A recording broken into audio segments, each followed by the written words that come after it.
සිටින ගෞරවනීය මහා සංඝරත්නයන් අවසරයි ශ්‍රද්ධාවන්ත පින්වත්නි,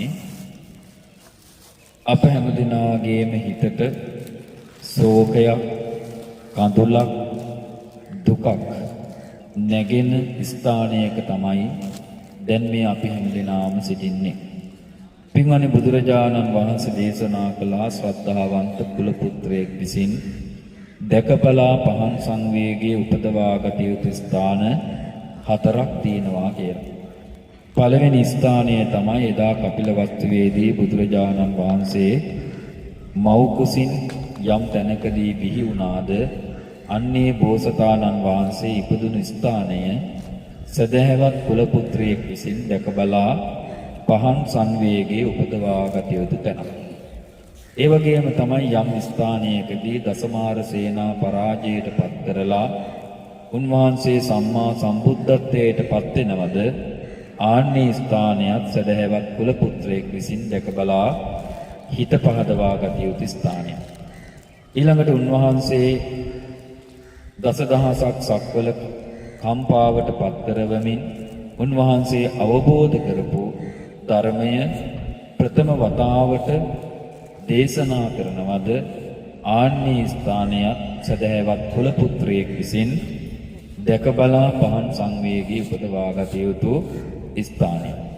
ඒ වගේම උන්වහන්සේ යම් දවසක අනුපාදිශේෂ පරිනිර්වාණ ධාතුවෙන් පරිනිර්වාණයට පත් වෙනවාද ආන්නේ ස්ථානයක් සදහැවත් කුල පුත්‍රයෙක් දැකබලාගෙන පහන් සංවේගයේ උපදවා ගත යුතු ස්ථානයක්. එතකොට පින්වත් මේ ස්ථාන අතරින් දැන් අපි හැමදෙනාම මේ මහා ශ්‍රද්ධාවෙන් වන්දනා කරන්නේ වන්දනා කළේ එදා භාග්‍යවත් බුදුරජාණන් වහන්සේ අනුපාදිශේෂ පරිනිර්වාණ ධාතුවෙන් පරිනිර්වාණයටපත් වූ ඒ උතුම් ස්ථානය. පින්වත්නි, අපි දන්නවා මේ ලෝකයට බුදුරජාණන් වහන්සේලා පහළ වෙන්නේ ඊටාම කලාතුරකින්.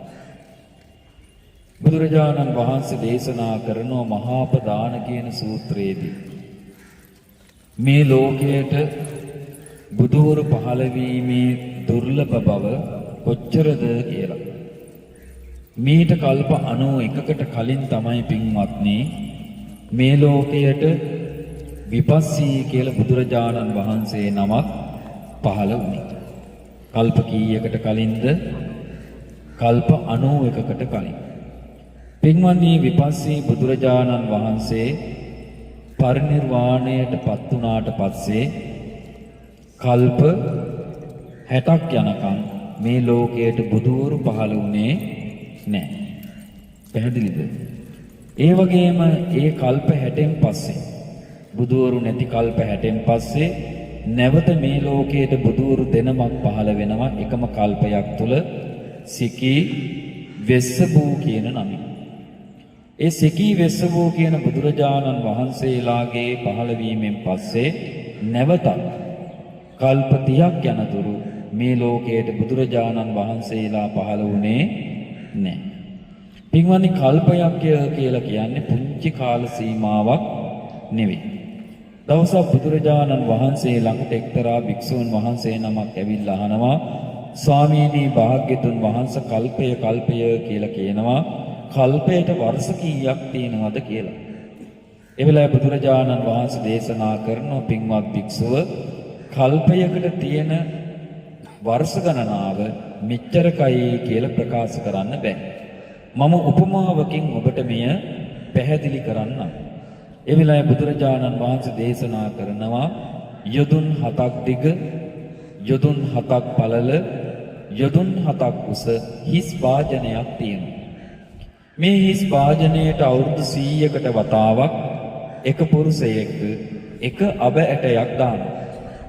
පින්වත්නි, අවුරුදු 100කට වතාවක් මේ විශාල වාජනයට එක අබ ඇටය ගානේ දාගෙන යද්දී කාලයක් එනවා මේ වාජනයේ මුව විටටම මේ අබ වලින් පිරෙන.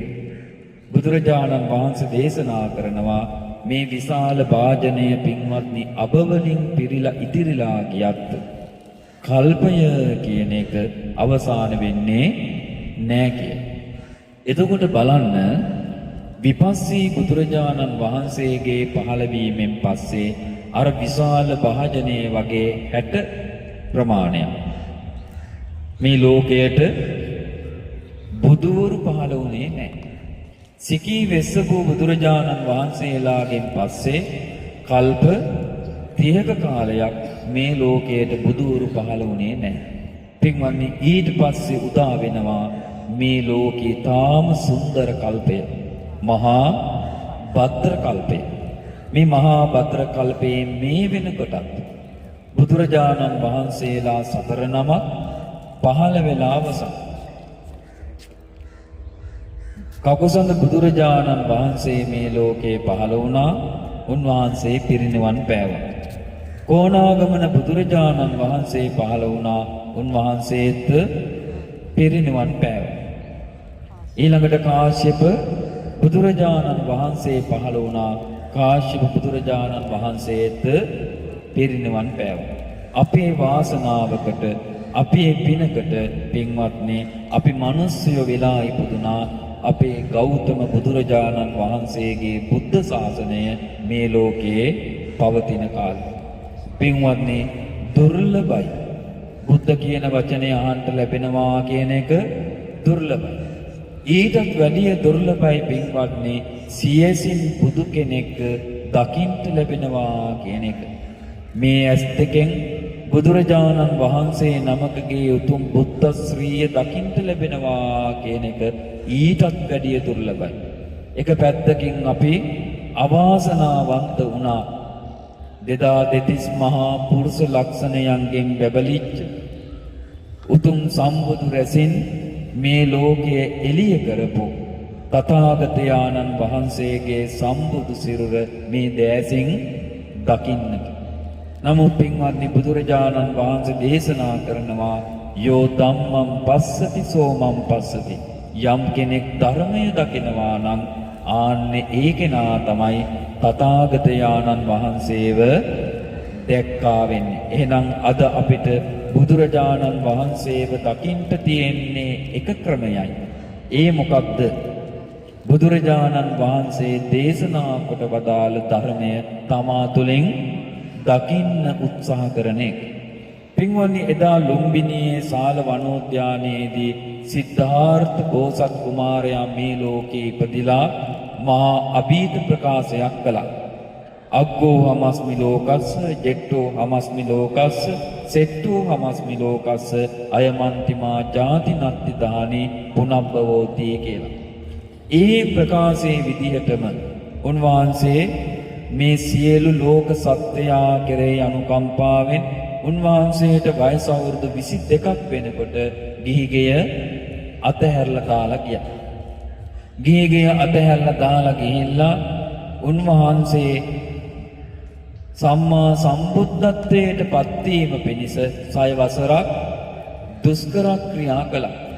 6 වසරක් දුෂ්කර ක්‍රියා කරලා එදා නේරංජනා ගඟ අසබඩ රෝපණය වෙලා තිබුණු උන්වහන්සේ වෙනුවෙන්ම රෝපණය වෙලා තිබුණු ඇසතු බෝධි වෘක්ෂ මූලයේදී දසමාර සේනා පරාජයට පත් කරලා සම්මා සම්බුද්ධත්වයට පත් වුණා. පින්වත්නි සම්මා සම්බුද්ධත්වයට පත් වෙච්ච බුදුරජාණන් වහන්සේ උන්වහන්සේ අවබෝධ කොට වදාළ ධර්මය එදා බරණැස ඉසිපතන මිගදායේදී දේමේ භික්කවේ අන්තා පප්පජිතේන නසේවිතබ්බා කියන විදියට පස්වග භික්ෂූන් වහන්සේලාට දේශනා කළා. ධම්සක් පැවතුම් සූත්‍ර දේශනාව සිද්ධ කළා. එදා පටන් ගෞතම සම්මා සම්බුද්ධ ශාසනය මේ ලෝකයේ ආරම්භ වුණා. ගෞතම සම්මා සම්බුද්ධ ශාසනය මේ ලෝකෙ බිහි වුණා. ගෞතම සම්මා සම්බුද්ධ ශාසනය මේ ලෝකේ පැතිරුණා.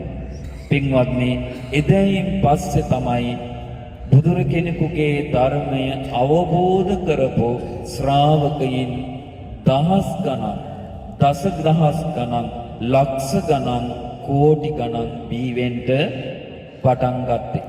පින්වත්නි එදා බුදුරජාණන් වහන්සේ බරණැස ඉසිපතන මිගදායේදී ওই විදියට ධර්මය දේශනා කරලා පස්වග භික්ෂූන් වහන්සේලාව අරහත්ත්වයට පත් කෙරෙව්වා. උන්වහන්සේව සොයාගෙන පැමිණි යසගොල පුත්‍රයාවත් යසගොල පුත්‍රයාගේ යහළුවන් 54 දෙනෙකුත් පැවිදි බවට පත් කරවලා අරහත්ත්වයට පත් කළා. ඊට පස්සේ උන්වහන්සේ ඒ පැවිදි වෙච්ච භික්ෂූන් වහන්සේලාව මහරහතන් වහන්සේලාව මහා කරුණාවෙන් අනුකම්පාවෙන් යුතුව ධර්ම ප්‍රචාරයෙහි යෙදෙව්වා. ඒ යෙදූ බුදුරජාණන් වහන්සේ තනිවම පාගමනින් උරුවේල තනව්වට එනකොට ඒ අතරමඟදී උන්වහන්සේට මුණ ගැහෙනවා බද්ද වග්ගීය කුමාරවරු. බද්ද වග්ගීය කුමාරවරුන්ටත් ධර්මයේ දේශනා කළා. ඒ අයවත් මේ බුද්ධ ශාසනයේ පැවිදි කෙරෙව්වා. ඒ අයත් ස්වල්ප මොහොතකින් මේ ධර්මය අවබෝධ කරලා අරහත්ත්වයට පත් වුණා. ඒ අයවත් ධර්ම ප්‍රචාරයේ යෙදවපු බුදුරජාණන් වහන්සේ තනිවම උරුවෙල් දනව්වට වැඩම කළා. උරුවෙල් දනව්වට වැඩම කරලා උරුවේල කාශ්‍යප, නදී කාශ්‍යප, ගයා කාශ්‍යප ඇතුළු තුන් බෑ ජටිලයනු ඒ අයගේ පිරිවර දහසකුත් දමනය කරලා ඒ අයටත් ඒ බික්කෝ භාවයෙන් පැවිද්ද ලබලා දීලා උතුම් අරහත්ත්වයට පත් කෙරෙව්වා. බලන්න බුදුරජාණන් වහන්සේගේ මේ උතුම් බුද්ධ ශාසනය මේ ලෝකයේ බිහි වෙච්ච මුල් කාලයේදීම රහතන් වහන්සේලා 19කට වැඩිය මේ ලෝකයේ බිහි වුණා.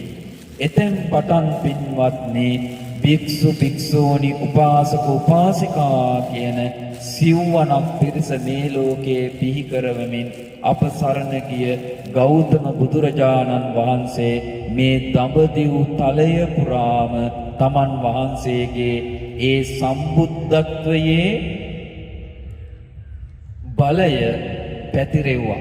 පින්වත්නි මේ මනුස්ස ලෝකයේ පුරා විතරක් නෙවෙයි උන්වහන්සේගේ මේ සම්බුද්ධත්වයේ බලය පැතිරිලා ගියේ. චාතුම් මහරජිකය, යාමය, තුසිතය, නිම්මාන රතය, පරනිම්මිත වසවර්තිය කියන මේ සියලු දෙව්ලොවටම උන්වහන්සේගේ සම්බුදු බලය පැතිරුණා. මිනිසුන් අතරින් මාර්ගඵලලාභීන් බිහි වුණා. සෝවාන්, සකදාගාමි, අනාගාමි, අරහත් කියන මාර්ගඵලයන්ට පත් වෙච්ච උත්තමයෝ මනුස්ස ලෝකෙ බිහි වුණා. දෙවියන් අතරිනුත් බිහි වුණා. සෝවාන්, සකදාගාමි, අනාගාමි කියන ඵලයන්ට පත් වෙච්ච දෙවියෝ.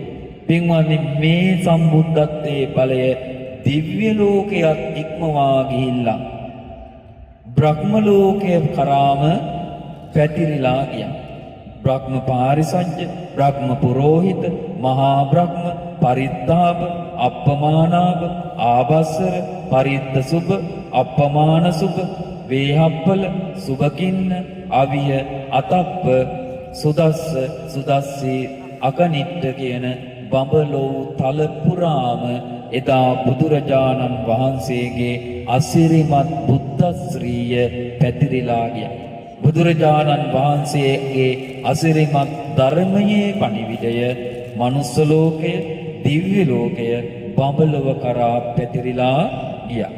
එතකොට මහා කරුණාවෙන් යුක්ත වූ බුදුරජාණන් වහන්සේ උන්වහන්සේගේ සිරිපතුල් රිදෙද්දී උන්වහන්සේගේ පාද වේදනා දෙද්දීත් මක්කලාද මේ දඹදෙව් තලය පුරා සිසාරා මේ ධර්මයේ පණිවිඩය කියා දෙමින් ලෝක සත්‍යාව සසර දුකින් නිදහස් කරවෙමින් මේ දඹදෙව් තලය පුරාම වැඩම කළා. ඒ විතරක් නෙවෙයි පින්වත්නි, අපි කෙරෙහි අනුකම්පාවෙන් උන්වහන්සේ ජීවමානව වැඩ ඉන්න කාලේ 3 වරක්ම අපේ ශ්‍රී ලංකා ද්වීපයට වැඩම කළා. පින්වත්නි ඔය විදිහට වසර කීයක්ද උන්වහන්සේ සම්මා සම්බුද්ධත්වයට පත් වුණේ? වයස අවුරුදු 35 දී.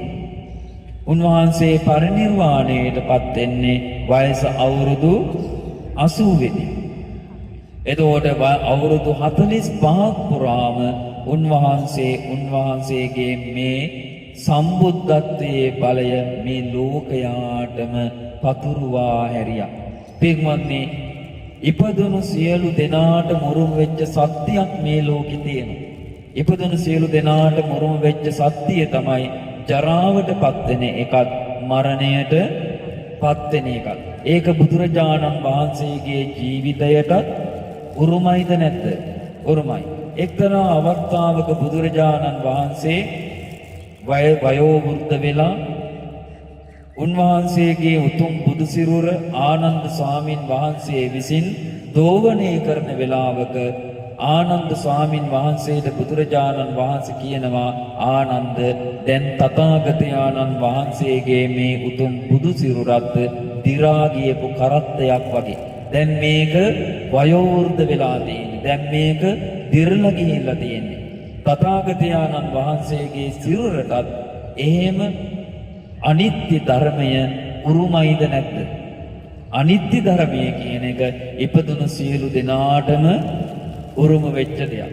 ඉතින් ඔය කියන විදිහට මේ දඹදිව් තලය පුරා මේ ධර්මය දේශනා කරපු සියලු දෙනා කෙරෙහි අනුකම්පාවෙන් මහා කරුණාවෙන් යුතුව කටයුතු කරපු බුදුරජාණන් වහන්සේට නොයෙක් වර ඉල්ලීම් ලැබුණා.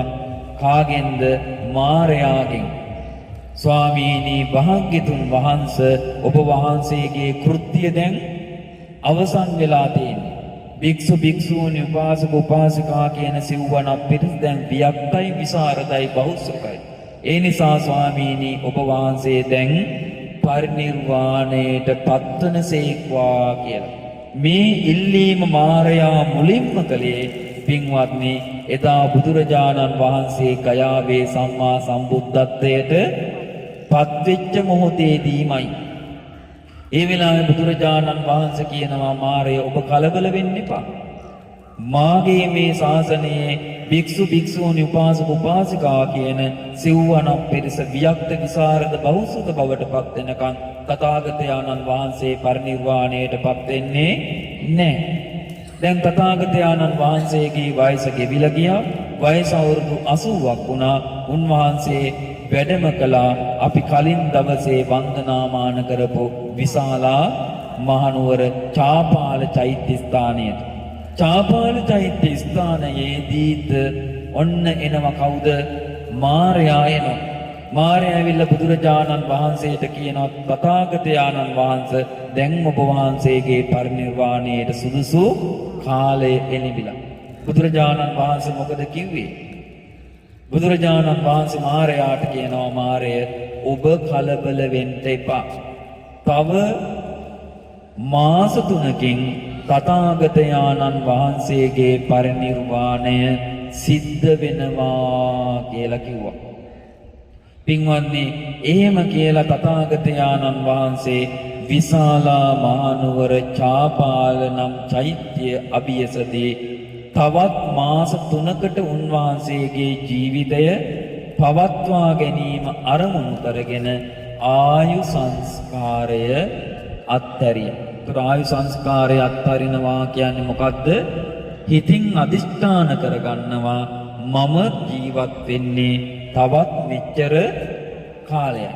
එතකොට ආයු සංස්කාරය අත්හැරියට පස්සේ මේ ලෝකයේ කිසිම කෙනෙක් තථාගතයන්න් වහන්සේ ළඟට ඇවිල්ලා ඉල්ලුවොත් තථාගතයන්න් වහන්සේ ඔබ වහන්සේ තවත් කාලයක් වැඩ සිටිනසේක්වා කියලා ඒක කිසි දවසක බුදුවරු පිළිගන්නේ නැහැ. ඕක කළා කවුද?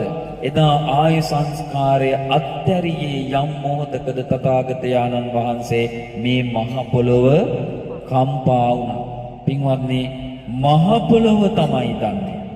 මේ මහා පෘථිවිය තමයි දන්නේ බුද්ධත්වයට පත්වීම පිණිස අපේ බුදුරජාණන් වහන්සේ මොනතරම් මහන්සි වුණාද කියන එක.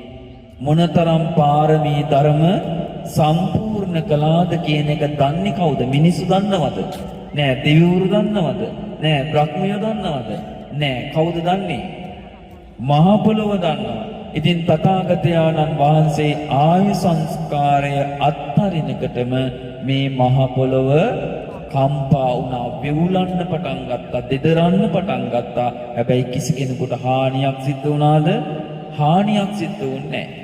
මහ පොළොව කම්පා වෙනකොට, ආසේ අකුණු ගහනකොට, ආසින් වැහි පොද වැටෙනකොට ආනන්ද ස්වාමින් වහන්සේට තේරුණා මහා අద్භූත දෙයක් සිද්ධ වෙලා තියෙනවා. බුදුරජාණන් වහන්සේ ළඟට හනිකට දුවගෙන ඇවිල්ලා අහනවා, ස්වාමීනි භාග්‍යතුන් වහන්සේ මහ පොළොව දිදරලා ගියා. මහ පොළොව කම්පා වුණා. මහ පොළොව විවුලන්ට පටන් ගත්තා. ස්වාමීනි ඇයි මෙහෙම වුනේ? අන්නේ වෙලාවේ බුදුරජාණන් වහන්සේ මහ පොළොව සෙලවෙන හේතු කිහිපයක් ආනන්ද ස්වාමින් වහන්සේට දේශනා කළා. මහ පොළොව වෙවුලන හේතු ටික බුදුරජාණන් වහන්සේ දේශනා කරනකොට ආනන්ද ස්වාමින් වහන්සේ තේරුම් ගත්තා එහෙනම් තථාගතයන්න් වහන්සේ ආයු සංස්කාරය අත්හැරලා ඉවරයි. ඔන්න ආනන්ද ස්වාමින් වහන්සේගේ හිතට ආව සිතුවිල්ලක් ඉල්ලලා හිටියා, ස්වාමීනි භාග්‍යතුන් වහන්සේ දෙව් මිනිසුන් කෙරෙහි අනුකම්පාවෙන් ආයුෂ කල්පයක් වැඩ සිටිනසේක්වා කියලා. ඒ වෙලාවේ බුදුරජාණන් වහන්සේ කියනවා, ආනන්ද මම ස්ථාන කිහිපයකදීම ඔබගෙන් ඔබට මතක් කළා. සතර ඉර්ධිපාද වඩපු කෙනෙක්ට සම්පූර්ණ ආයුෂ කාලය හෝ ඊට වැඩි කාලයක් ජීවත් වෙන්න පුළුවන්.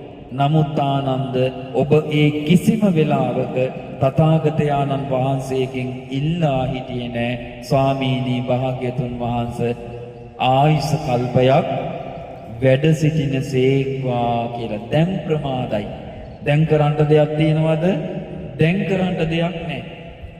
ඒ බුදුරජාණන් වහන්සේ ඒ ප්‍රකාශය මතක් කරන හැම මොහොතකම මාරයා විසින් ආනන්දයන් වහන්සේගේ හිත වහගෙනයි හිටියේ. ඒ වහගෙන හිටපු නිසා තමයි ආනන්ද ස්වාමින් වහන්සේට ඉල්ලීම් කරන්න බැරි වුණේ, ස්වාමීනි දෙව් මිනිසුන් කෙරෙහි අනුකම්පාවෙන් ආයුෂ කල්පයක් වැඩවසන සේක්වා කියලා. පින්වන්නි, ওই විදියට විශාලා මහනුවර චාපාල චෛත්‍ය ළඟ ඉඳලා එදා බුදුරජාණන් වහන්සේ තමන් වහන්සේගේ අවසාන ගමන වඩින්න පටන් ගත්තා. ඒ අවසාන ගමන වඩින අතරේ බුදුරජාණන් වහන්සේ එක්වතාවක් විශාලාව දිහා හැරිලා බැලුවා. ආනන්ද මම මේ විශාලාව දිහා දකින අවසාන දැක්මයි මේ. එහෙමද කියපු බුදුරජාණන් වහන්සේ භික්ෂු සංඝයා පිරිවරාගෙන එදා විශාලා මහනුවර ඉඳලා කොහෙටද වැඩම කරන්නේ? අද මේ අපි ඉන්න මල්ල රජදරුවන්ගේ කුසිනාරා රාජධානියේ මල්ල රජදරුවන්ගේ උපවර්තන සල්ුවේනට වැඩම කරන. ඒ වැඩම කරන අතරේ උන්වහන්සේට මුණ ගැහුණා කකුත්තා කියන නදිය. උන්වහන්සේ කකුත්තා නදියෙන් පැන් පහසු වෙලා ඒ ගඟ අසබඩ චුට්ටක් ඇලවුණා. උන්වහන්සේ දැන් වයෝවෘද්ධයි. උන්වහන්සේට වයස දැන් කීයද? අවුරුදු 80ක්. ඉතින් උන්වහන්සේ සුවල්ප මොහොතක් ඒ ගඟ අසබඩ මේ නිදහසේ සැතපීලා නැවත වතාවක් වැඩම කරලා ආනන්ද ස්වාමින් වහන්සේට කියනවා, ආනන්ද තථාගතයන්න් වහන්සේට තිබහයි ආනන්දයන් කියනවා මට පැන් ටිකක් රැගෙන එන්න කියලා. පින්වත්නි, ආනන්ද ස්වාමින් වහන්සේ පාත්‍රයක් තරම් ගඟට යනවා.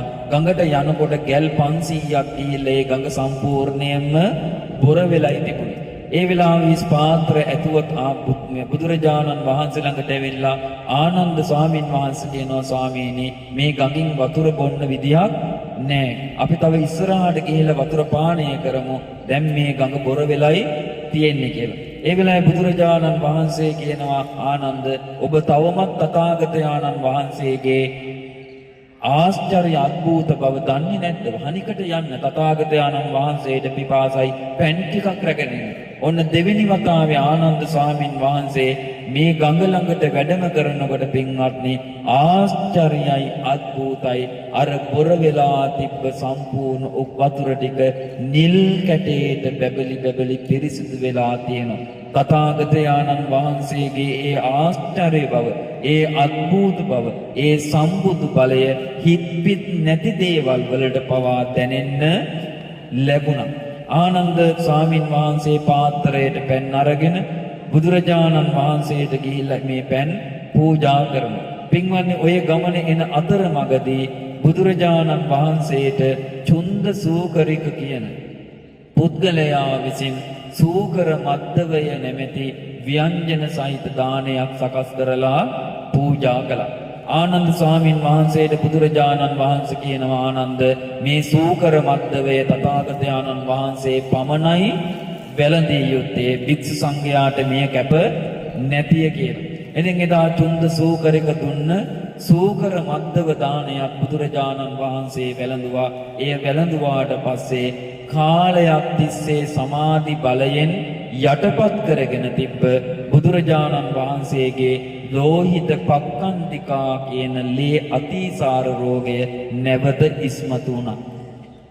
පින්වත්නි, තථාගතයන්න් වහන්සේ ඒ ලේ අතිසාර රෝගයෙන් නැතිවෙච්ච පීඩාව සමාධි බලයෙන් යටපත් කරගෙන පාගමනින් කුසිනාරාව වෙත වැඩම කරද්දී පුක්කුස මල්ල නැමැති පුද්ගලයා විසින් බුදුරජාණන් වහන්සේටත් ආනන්ද ස්වාමින් වහන්සේටත් රන් පැහැති චීවර දෙකක් පූජා කරනවා. ආනන්දයාණන් වහන්සේ මොකද කළේ? මේ රන් චීවරයක් බුදුරජාණන් වහන්සේට පෙරෙව්වා. ඒ පරවනවාත් එක්කම තථාගතයන්න් වහන්සේගේ මේ උතුම් සම්බුදු සිරුර ගිනි අඟුරු පාටින් බැබලෙන්න පටන් ගත්තා. පින්වත්නි, තථාගතයන්න් වහන්සේගේ බුදු සිරුර ගිනි අඟුරු පාටින් බැබලෙන්නේ අවස්ථා දෙකකදී මම ඔබට කලින් දැනුවත් කළා. ඒ අවස්ථා දෙක තමයි යම් දවසක උන්වහන්සේ සම්මා සම්බුද්ධත්වයට පත් වෙනවාද, අන්න එදාට උන්වහන්සේගේ උතුම් බුදු සිරුර ගිනි අඟුරු පාටින් බැබලෙන්න පටන් ගන්නවා. ඒ වගේම යම් දවසක උන්වහන්සේ අනුපාදිශේෂ පරිනිර්වාණ ධාතුවෙන් පරිනිර්වාණයට පත් වෙනවාද, අන්න එදාටත් උන්වහන්සේගේ බුදු සිරුර ගිනි අඟුරු පාටින් බැබලෙන්න පටන් ගන්නවා. එහෙනම් මේ ලං වෙන්නේ තථාගතයන්න් වහන්සේගේ මේ මනුස්ස ලෝකේ වැඩ ඉන්න තියෙන අන්තිම පැය කීපය, අන්තිම දින කීපය. පින්වත්නි, ওই විදිහට පාගමනින් පැමිණි බුදුරජාණන් වහන්සේ හිරණ්‍යවතී නදියෙන් එගොඩ වෙලා කුසිනාරාවේ මල්ල රජදරුවන්ගේ මේ කියන උපවර්තන සල්වේනට වැඩම කළා. පින්වත්නි, ඔබ පිටුපස්සේ ඔබ ඉදිරිපස තියෙනවා නිබ්බාන චෛත්‍යය. ඒතර එදා මේ ස්ථානයේ සල්ගස් පිරিলা ඉතිරිලා තිබ්බා. බුදුරජාණන් වහන්සේ කියනවා, ආනන්ද, තථාගතයන්න් වහන්සේ උදෙසා ආසනයක් පිළියෙල කරන්න. ඉතින් තථාගතයන්න් වහන්සේ උදෙසා සඟල සිවුරු නමලා බුදුරජාණන් ආනන්දයාණන් වහන්සේ විසින් මේ ස්ථානයේ ආසනයක් පිළියෙල කළා. බුදුරජාණන් වහන්සේ උතුරට හිසලා මේ ආසනයේ සිංහසෙයියාවෙන් සැතපුණා. ඉතින් බුදුරජාණන් වහන්සේ මේ පිරිනිවන් පා කුසිනාරාවේ පිරිනිවන් පාන්න වඩිනවා කියන කාරණාව ආරංචි වෙච්ච ගමන් ආනන්ද ස්වාමින් වහන්සේ කියනවා බුදුරජාණන් වහන්සේට, ස්වාමීනි භාග්‍යතුන් වහන්සේ, අංග මගධ කාසි කෝසල ආදී තා විශාල රාජධානි මේ දඹදිව් තලයේ තියෙද්දී කුසිනාරාව වගේ කුඩා රාජ්‍යයක් ඔබ වහන්සේ පිරිනිවන් පාන්න තෝරාගත්තේ ඇයි?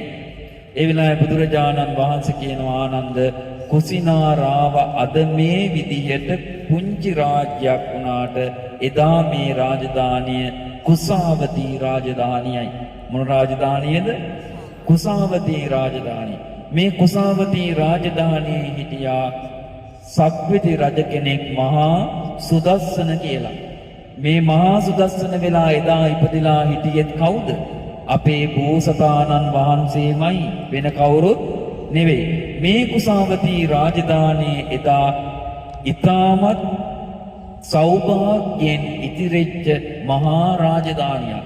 පින්වත්නි, එදා මේ මහා සුදස්සන රජතුමාට යොදුනක් දිග යොදුන් භාගයක් පළල රජමාලිගාවක් තිබ්බ කියනවා.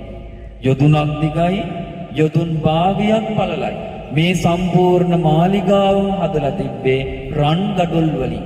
රන්ගඩොල් වලින් මේ මාලිගාව හදලා තියෙන නිසා දවල් කාලයට මේ මාලිගාව දිහා කිසිදු කෙනෙක්ට ඇස්තරලා බලන්න පුළුවන් කමක් නැහැ. ඇයි හිරු එළිය වැටෙනකොට මේ මාලිගාවෙන් මහා ආලෝකයක් විහිදෙනවා.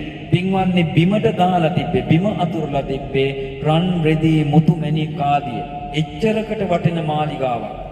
මේ මාලිගාවේ කූටාගාර 84000ක් තිබ්බා. කාමර 84000ක් තිබ්බා. මහා සුදස්සන රජුරුව වෙනුවෙන් දිනපතා 84000ක් රන් පාත්‍රාවල ආහාර පිළියෙල වෙනවා. මේ කුසාවතී රාජධානියේ හැමතිස්සෙම අහන්න ලැබෙන්නේ එන්න, කන්න, බොන්න, විනෝද වෙන්න නැමැති වචන. ඒ වගේ මේ කුසාවතී රාජධානියේ කප්රුක් පිටලා තිබ්බා. ඕනෙ කෙනෙක්ට ඕනෑම දෙයක් මේ කප්රුක් වලින් ඉල්ලලා ලබා ගන්නට පුළුවන්කම තිබ්බා. එතකොට ඒ විදිහට ශාස්ත්‍රීය වෙච්ච දියුණු වෙච්ච රාජධානියක් තමයි එදා මහා සුදස්සන රජුරෝ රජ කරන කාලේ මොකක්ද මේ කුසාවතී රාජධානිය. එහෙම නැත්නම් වර්තමානයේ මල්ල රජදරුවන්ගේ කාලේ කුසිනාරා නුවර. එතකොට බුදුරජාණන් වහන්සේ එහෙමද කියලා ආනන්ද ස්වාමින් වහන්සේට කියනවා ඒ යුදුනක් දෙක යුදුන් භාගයක් පළල රජමාලිගාව පවා දැන් අනිත්‍ය භාවයට පත් වෙලා. ඒ කූටාගාර 84000 අනිත්‍ය බවට පත් වෙලා. එදා ඒ රන් වළඳු පාත්‍ර සියල්ල 84000 මක් වෙලාද? අනිත්‍ය බවට පත් වෙලා. එදා හිටව මහා සුදස්සන රජුරුවොත් අනිත්‍ය බවට පත් වෙලා. ওই විදිහට මේ සියලු සංස්කාර ධර්ම අනිත්‍ය වෙනවා. අඩුම තරම කිව්වොත් උන්වහන්සේ උපමාවකින් කියනවා ගොම කෑල්ලක් අරගෙන මේ ගොම කෑල්ල තරම්වත් නිට්ටය වූ දෙයක් මේ ලෝකයේ ඇත්තේ නෑ. සියලු සංස්කාර ධර්මේ නම් මක් වෙනවද? අනිත්‍ය බවට පත් වෙනවා, වෙනස් වෙනවා, අස්තීර වෙනවා. ඒක තමයි සංස්කාර ධර්මයන්ගේ යථා ස්වභාවය. ඔන්න ඔය කියන ධර්මය තමයි එදා බුදුරජාණන් වහන්සේ 540 වසරක් තිස්සේම නොයෙක් ආකාරයෙන් අපිට දේශනා කළේ. එදින් පින්වත්නි එදා මේ සල්ගස් දෙක අතර බුදුරජාණන් වහන්සේ උතුරු දිශාවට ඉසලා දකුණු දමෙන් සිංහසෙයියාවෙන් සැතපුණා. බුදුරජාණන් වහන්සේ මේ ආසනයේ සැතපෙන වෙලාවේ අකාලයේ හටගත් සල්මල් බුදුරජාණන් වහන්සේගේ මේ උතුම් සම්බුදු සිරුරට වැටිලා ඉබේම පුද පූජා පැවැත්වුවා. ඒ වගේම දෙවිවරු අහසේ රැස් වෙලා දෙවිවරු දිව්‍යමය මදාරා පරසතු මලින් බුදුරජාණන් වහන්සේට පුද පූජා පැවැත්වුවා. දෙවිවරු පංච තූර්ය නාද කරමින් බුදුරජාණන් වහන්සේට ශබ්ද පූජාවන් පැවැත්වුවා. දෙවිවරු අහසේ ඉඳගෙන සුවඳ සඳුන් කුඩු මේ අහසේ විසිරුවමින් මේ ප්‍රදේශයම සුවඳ කෙරෙව්වා. පින්වත්නි භික්ෂු සංඝයා මේ උපවර්තන සල්ුයන පුරා වැඩ ඉන්නවා. එතන හිටියද යම් විදියකින් මේ ධර්මයේ තවමත් අවබෝධ නොකරපු භික්ෂුන් වහන්සේලා ඒ අය අඩන්න ගත්තා, වැළපෙන්න ගත්තා. අනේ තථාගත අරහත් සම්මා සම්බුදුරජාණන් වහන්සේ ඊටමත් ඉක්මනින් අපිව අතහැරලා යනව නේද කියලා. දිවුරු පවා අඩන්න වැළපෙන්න ගත්තා. අනේ මේ ලෝකයට පහළ වෙච්ච මේ දහම් මැස ඊටමත් ඉක්මනින් නිවිලා යනවා නේද කියලා. පින්වත්නි ওই විදිහට බුදුරජාණන් වහන්සේ පිරිනිවන් මංචකේ වැඩ ඉන්නකොට බුදුරජාණන් වහන්සේ කියන ආනන්ද භික්ෂුන් වහන්සේලාට මේ භික්ෂු සංඝයා අතර යම් කෙනෙක්ට සැකයක් තියෙනවා නම්, විමතියක් තියෙනවා නම් බුදුරජාණන් වහන්සේ ගැන, ධර්මයේ ගැන, සංඝයා ගැන, මාර්ගය ගැන, ප්‍රතිපදාව ගැන තථාගතයන්න් වහන්සේගෙන් ඒක අහලා දැනගන්න කියලා. බුදුරජාණන් වහන්සේ දෙවරක්ම කිව්වත් කිසි කෙනෙක් ඒ වෙලාවෙ ඉදිරිපත් වුණාද? ඉදිරිපත් වුණේ නැහැ. බුදුරජාණන් වහන්සේ කියනවා ඔබට තථාගතයන්න් වහන්සේගේ පරිනිර්වාණයෙන් පස්සේ යම් පසුතැවීමක් එයි. තථාගතයන්න් වහන්සේ සම්මුඛී භූත වෙලත් අනේ අපේ හිතේ තිබ්බ ප්‍රශ්න අපිට විසඳ ගන්න බැරි වුණා නේද කියලා බලන්න කරුණාව. උන්වහන්සේගේ මහා කරුණාව එදා උන්වහන්සේ පිරිනිවන් පාන්න මේ පිරිනිවන් මංචකයේ වැඩ ඉන්නකොටත් නතර වෙච්ච කරුණාවක් නෙවෙයි. පින්වත්නි භික්ෂු සංඝයා ඒ වෙලාවේ ඉදිරිපත් වෙන්නේ. ඒ වෙලාවේ බුදුරජාණන් වහන්සේ කියනවා හරි ඔබට බැරි නම් ඔබගේ යාළුවෙක්ට හරි කියන්න මම වෙනුවෙන් මේක තථාගතයන්න් වහන්සේගෙන් අහන්න කියලා. නමුත් කවුරුත් ඉදිරිපත් වුණාද? ඒ කවුරුත් ඉදිරිපත් වුණෙත් නැහැ. ඉතින් පින්වත්නි ඔන්න ඔය විදිහට බුදුරජාණන් වහන්සේ දේශනා කරලා ඔන්න කියනවා හන්දදානි භික්කවේ ආමන්තයාමිවෝ වය ධම්මා සංඛාරා අප්පමාදේන සම්පාදේතාති. පින්වත් මහණෙනි මම දැන් ඔබව අමතනවා සියලු සංස්කාර ධර්මයන් වෙනසිලා යන සුළුයි. ඒ නිසා අප්‍රමාදීව කුසල ධර්මයන්හි හික්මෙන්න කියලා. අයං තථාගතස්ස පච්චිමා වාචා. පින්වත්නි බ්‍රහ්මස්සරයේ සොරේ නිකුත් වෙච්ච අවසාන බුද්ධ වචනය තමයි මේ දැන් ඔබ ශ්‍රවණය කළේ. හන්දදානි භික්කවේ ආමන්තයාමිවෝ වය ධම්මා සංඛාරා අප්පමාදේන සම්පාදේත. මින් පසුව ඒ බ්‍රහ්මස්සරයෙන් නිකුත් වෙච්ච ඒ සම්බුදු හඬ මේ ලෝකයට ඇහෙන්නේ නැතුව යනවා. පින්වත්නි එය ප්‍රකාශ කරලා බුදුරජාණන් වහන්සේ පළවෙනි ධානයට සමවැදුණා. පළවෙනි ධානයෙන් නැගිටලා දෙවෙනි ධානයට සමවැදුණා. දෙවෙනි ධානයෙන් නැගිටලා තුන්වෙනි ධානයට සමවැදුණා. තුන්වෙනි ධානයෙන් නැගිටලා හතරවෙනි ධානයට සමවැදුණා. හතරවෙනි ධානයෙන් නැගිටලා ආකාසානංචායතන ධානයට සමවැදුණා. ආකාසානංචායතනයෙන් නැගිටලා විඥානංචායතනයට සමවැදුණා. විඥානංචායතනයෙන් නැගිටලා ආකින්චඤ්ඤායතනයට සමවැදුණා. ආකින්චඤ්ඤායතනයෙන් නැගිටලා නේව සංඥානා සංඥායතනයට සමවැදුණා. නේව සංඥානා සංඥායතනයෙන් නැගිටලා සංඥා වේදිත නිරෝධයට සමවැදුණා. පින්වත්නි සංඥා වේදිත නිරෝධයට යම් කෙනෙක් සමවදිනකොට ඒ කෙනාගේ ආස්වාස ප්‍රස්වාස දෙක නිරුද්ධ වෙනවා. ආනන්ද ස්වාමීන් වහන්සේට එව වෙනකම් හැකියාවක් තිබුණේ කෙනෙක්ගේ හිතක් පිරිසිඳ දකින්න. ආනන්ද ස්වාමීන් වහන්සේ තු අනේ තථාගතයන්න් වහන්සේ පිරිනිවන් පෑවා. ඒ ආස්වාද ප්‍රස්වාස නතර වුණා. ඒ වෙලාවේ එතන හිටපු අනුරුද්ධ මහරහතන් වහන්සේ ආනන්ද ස්වාමීන් වහන්සේට කියනවා ආනන්ද තවම තථාගතයන්න් වහන්සේ පිරිනිවන් පෑවේ නැහැ. මේ තථාගතයන්න් වහන්සේ නිරෝධ සමාපත්තියට සමවැදුණා පමණයි කියලා. නිරෝධ සමාපත්තියෙන් නැගිටපු බුදුරජාණන් වහන්සේ නැවත වතාවක් නේව සංඥානා සංඥායතන සමාපත්තියට සමවැදුණා. නේව සංඥානා සංඥායතන සමාපත්තියෙන් නැගිටලා ආකින්චඤ්ඤායතන සමාපත්තියට සමවැදුණා. ආකින්චඤ්ඤායතන සමාපත්තියෙන් නැගිටලා විඥානංචායතනයට සමවැදුණා. විඥානංචායතනයෙන් නැගිටලා ආකාසානංචායතන සමාපත්තියට සමවැදුණා. ආකාසානංචායතන සමාපත්තියෙන් නැගිටලා හතරවෙනි ධානයට සමවැදුණා.